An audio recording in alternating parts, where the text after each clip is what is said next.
ಶೀಘ್ರವೇ ಹೆಬ್ಬೂರು ತಾಲೂಕು ಕೇಂದ್ರವಾಗುವುದು ಖಚಿತ. ಕಾಮಗಾರಿ ಗುದ್ದಲಿ ಪೂಜೆ ವೇಳೆ ಸುರೇಶ್ ಗೌಡ ಭರವಸೆ.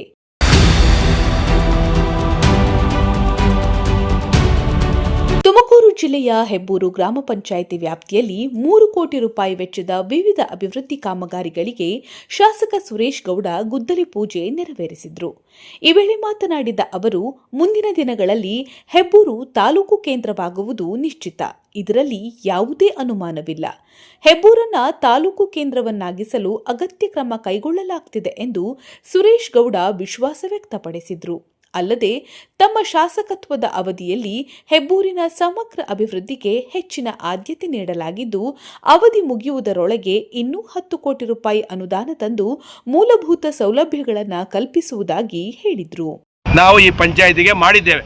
ಮುಂದಿನ ದಿನಗಳಲ್ಲಿ ಹೆಬ್ಬೂರನ್ನ ತಾಲೂಕು ಹೆಡ್ ಕ್ವಾರ್ಟರ್ಸ್ ಒಂದು ತಾಲೂಕಾಗಿ ಘೋಷಣೆ ಮಾಡುವಂಥ ಕಡೆ ನಾವು ತಗೊಂಡೋಗೋರಿದ್ದೇವೆ. ಅದರಿಂದ ಇವತ್ತು ಎಲ್ಲ ಈ ಭಾಗದ ಈ ಗ್ರಾಮದ ಎಲ್ಲ ಮೂಲಭೂತ ಸೌಕರ್ಯಗಳನ್ನು ನಾವು ಈ ಗ್ರಾಮಕ್ಕೆ ಒದಗಿಸ್ಕೊಡ್ತೇವೆ. ವಿಶೇಷವಾಗಿ ಹೆಬ್ಬೂರಿಗೆ ಹೇಮಾವತಿ ನೀರು ತರಬೇಕು ಅನ್ನೋದು ಹೆಬ್ಬೂರು ಕೆರೆಗೆ ಈ ಜನಗಳ ಒಂದು ಕೂಗಿದೆ.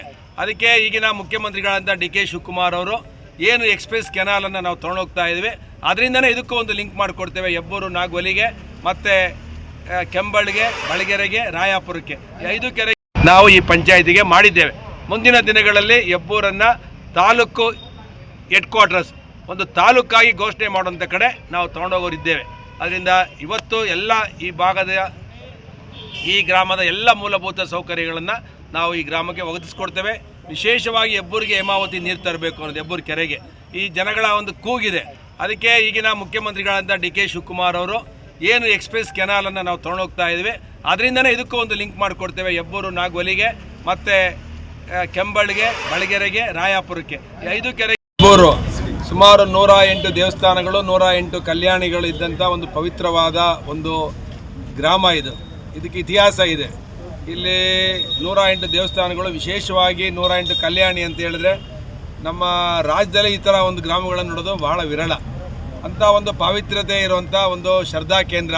ಇಲ್ಲಿ ಕಾಮಾಕ್ಷಿ ಮಠನೂ ಕೂಡ ಇದೆ. ಅಂದರೆ ಏನು ಚಕ್ರ ಅದು ಶ್ರೀಚಕ್ರನೂ ಕೂಡ ಇಲ್ಲಿದೆ. ಅದರಿಂದ ಈ ವಿಶೇಷವಾಗಿ ಹೆಬ್ಬೂರು ಪಂಚಾಯಿತಿಯನ್ನು ಸುಮಾರು ಒಂದು 10 ಕೋಟಿ ರೂಪಾಯಿಲಿ ನಾವು ಅಭಿವೃದ್ಧಿ ಮಾಡೋಕ್ಕೆ ತೊಗೊಂಡೋಗ್ತಾ ಇದ್ದೀವಿ. ಈಗಾಗಲೇ 5 ಕೋಟಿ ನಾನು ರಿಲೀಸ್ ಮಾಡಿದ್ದೇನೆ. ಮುಖ್ಯಮಂತ್ರಿಗಳ ವಿಶೇಷ ಅನುದಾನದಡಿ ಸುಮಾರು 3.5 ಕೋಟಿ, PWಯಿಂದ 2 ಕೋಟಿ, ದೇವಸ್ಥಾನಕ್ಕೆ ಕೃಷ್ಣನ ದೇವಸ್ಥಾನಕ್ಕೆ 30 ಲಕ್ಷ. ಹೀಗೆ ಈ ಭಾಗದಲ್ಲಿ ಸುಮಾರು ಒಂದು 10 ಕೋಟಿ ರೂಪಾಯಿ ನಾವು ಬಡ್ಜೆಟ್ ಇಟ್ಕೊಂಡಿದ್ದೇವೆ. ಬಳಿಕ ಮಾತನಾಡಿದ ಶಾಸಕ ಸುರೇಶ್ ಗೌಡ, ಗ್ರಾಮಾಂತರ ಪ್ರದೇಶಗಳಲ್ಲಿ ಮತದಾರರ ಪಟ್ಟಿ ಪರಿಷ್ಕರಣೆ ಕಾರ್ಯ ವೇಗವಾಗಿ ನಡೀತಾ ಇದ್ದು, ಅರ್ಹ ಮತದಾರರಿಗೆ ಇದರಿಂದ ಅನುಕೂಲವಾಗಲಿದೆ ಎಂದರು.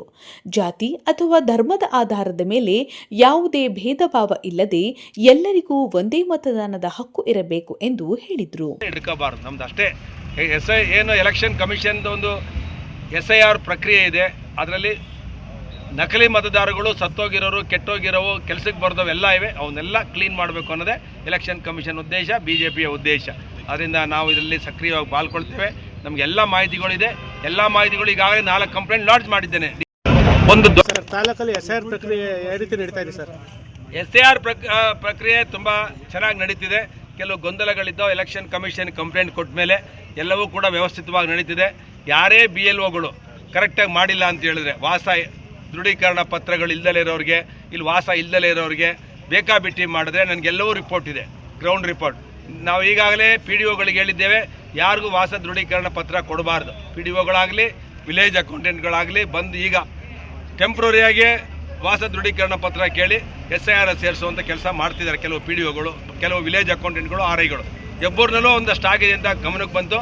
RI ಮಂಜುನಾಥ್ ಕೇಳಿದ್ದೇನೆ, ತಹಸೀಲ್ದಾರ್ಗೆ ಹೇಳಿದ್ದೇನೆ. ಯಾರಿಗಾರು ದೃಢೀಕರಣ ಪತ್ರ, ವಾಸಸ್ಥಳ ದೃಢೀಕರಣ ಪತ್ರ ಕೊಟ್ಟರೆ ಅವನ ಮೇಲೆ ಕ್ರಿಮಿನಲ್ ಕೇಸ್ ಅಂತೂ ಹಾಕ್ಸೋದು ಖಂಡಿತ. ಅದು ಯಾರೇ ನಕಲಿ ಮತದಾರರಿಗೆ ಅವಕಾಶ ಕೊಡಬಾರ್ದು. ಯಾರು ವೋಟರ್ಸ್ ಇರ್ತಾರೆ ಇಲ್ಲಿ ವಾಸ ಆಗಿದ್ದಾರೆ ಅಂಥವ್ರು ಕೊಡೋಕ್ಕೆ ನಮಗೇನು ತಕ್ರಾರು, ನಮಗೇನು ಹಿಂದೂ ಮುಸಲ್ಮಾನ್ ಅನ್ನೋದು ಏನಿಲ್ಲ. ಹಿಂದೂಗಳದು 2-3 ಕಡೆ ವೋಟ್ ಇಟ್ಕೊಂಡವ್ರೆ, ಮುಸಲ್ಮಾನರು 3-4 ಕಡೆ ಇಟ್ಕೊಂಡಿದ್ದಾರೆ. ಯಾರೇ ಇದ್ರೂ ಒಂದು ಕಡೆ ಓಟ್ ಇಟ್ಕೋಬೇಕು. 3-4 ಇನ್ನು ರಾಜ್ಯದಲ್ಲಿ ನಿರೀಕ್ಷಿತ ಪ್ರಮಾಣದಲ್ಲಿ ಮಳೆಯಾಗದಿರುವ ಹಿನ್ನೆಲೆಯಲ್ಲಿ ತುಮಕೂರು ಜಿಲ್ಲೆ ಹಾಗೂ ತಮ್ಮ ವಿಧಾನಸಭಾ ಕ್ಷೇತ್ರವನ್ನ ಬರಪೀಡಿತ ಪ್ರದೇಶವೆಂದು ಘೋಷಿಸಬೇಕೆಂದು ಸರ್ಕಾರವನ್ನ ಒತ್ತಾಯಿಸಿರುವುದಾಗಿ ತಿಳಿಸಿದರು. ರೈತರ ಹಿತದೃಷ್ಟಿಯಿಂದ ಸರ್ಕಾರ ಕೂಡಲೇ ಸೂಕ್ತ ಕ್ರಮ ಕೈಗೊಳ್ಳಬೇಕು ಎಂದು ಆಗ್ರಹಿಸಿದರು.